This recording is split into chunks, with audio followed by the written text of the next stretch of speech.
a particular interest in KTIS because George Wilson and I founded that station, and my voice was the first voice heard on KTIS when it started some years ago.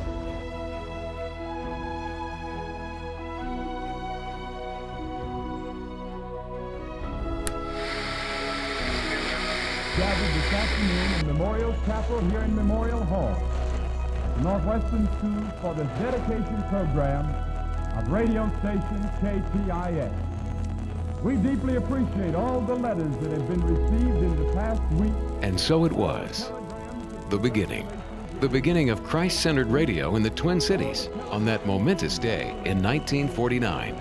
I remember the day that they went on the air, February 7th. And Paul Reynolds was the announcer at 2 o'clock in the afternoon.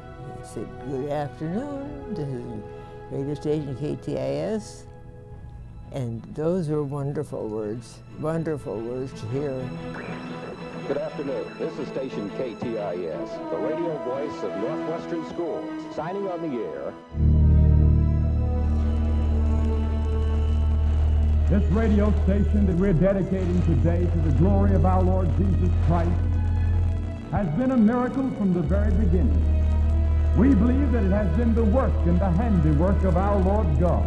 One of the struggles in the early days was that KTIS lacked funding, but determined to see the project through, Billy Graham appealed to the students of Northwestern. And that morning, over $1,000 in cash came in and $40,000 in pledges from the student body of the Northwestern School. Over the years, I've been asked many times by people, how did your father ever end up in Minneapolis, St. Paul? And of course, we've had a wonderful relationship with Northwestern School and KTIS for all these years.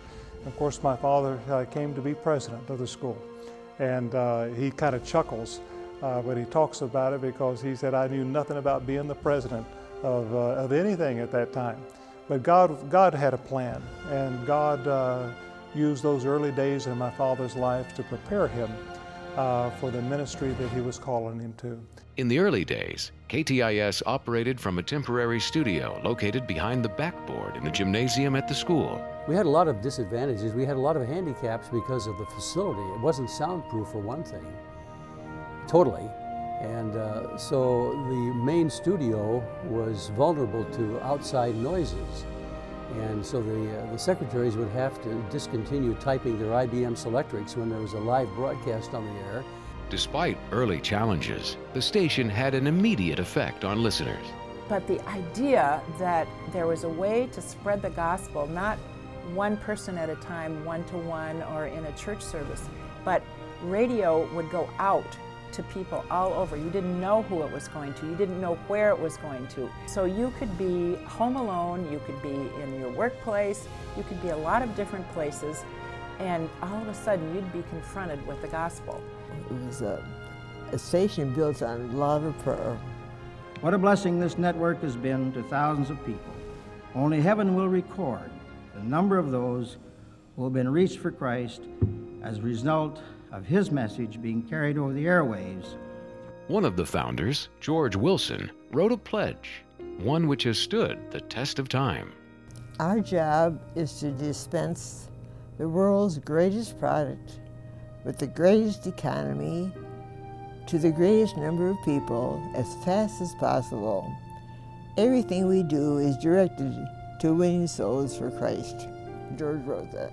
And then through these years, I have watched the hand of God on KTIS and its affiliated stations as it has grown and its ministry has spread until today thousands of people listen to the ministry as it originates at Northwestern Schools. May the Lord bless you real good.